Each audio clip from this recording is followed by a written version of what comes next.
warahmatullahi wabarakatuh.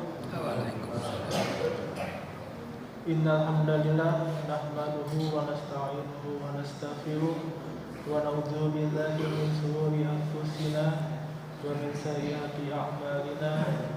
Man yahdihillahu fala mudilla lahu wa man yudlil fala hadiya lahu. Asyhadu an la ilaha illallah wa asyhadu anna Muhammadar Rasulullah.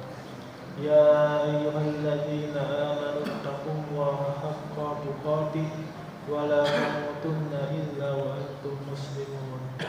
Alhamdulillah, kali ini kita bisa sholat subuh berjamaah dan akan lanjutkan dengan pembacaan fatwa tarjih tanya jawab agama jilid 5. Selanjutnya melanjutkan dari bab yang kemarin, yaitu membaca 2 surat setelah Al-Fatihah.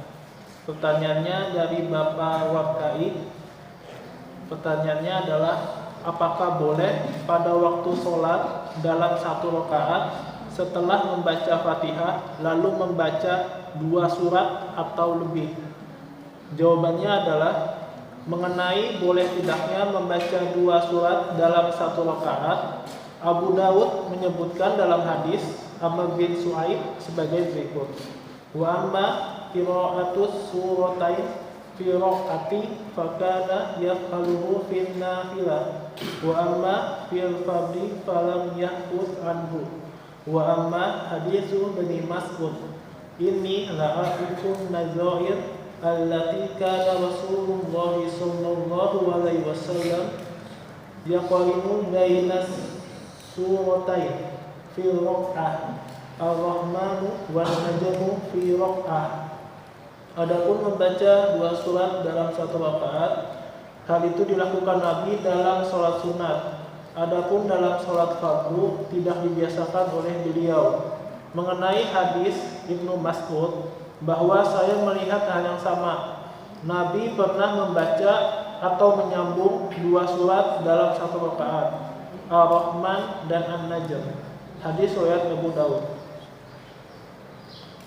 Dari keterangan di atas dapat diketahui bahwa membaca 2 surat dalam 1 rakaat yang jelas-jelas dilakukan oleh Nabi adalah dalam sholat sunnah. Sementara sambil mencari nasnya yang sharih, yaitu jelas dan tegas, membaca 2 surat dalam 1 rakaat untuk sholat fardu tidak perlu diamalkan. Karena hadis Ibnu Mas'ud yang dikemukakan Abu Dawud di atas menurut penilaian ulama adalah muhtamil. Artinya bisa dalam sholat sunnah dan bisa juga dalam sholat fardu.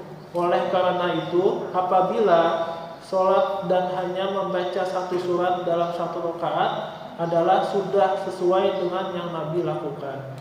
Bahkan Nabi SAW ketika sholat subuh pernah membaca 1 surah yang sama dalam rakaat pertama dan kedua.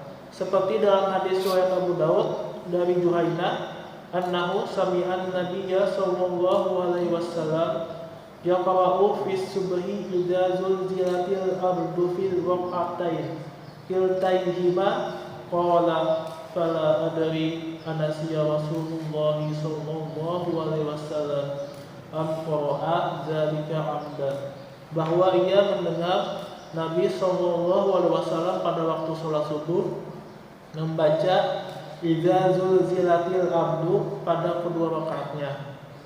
Menurut Juhaimah, saya tidak tahu apakah Rasulullah SAW lupa ataukah dibacanya itu dengan sengaja.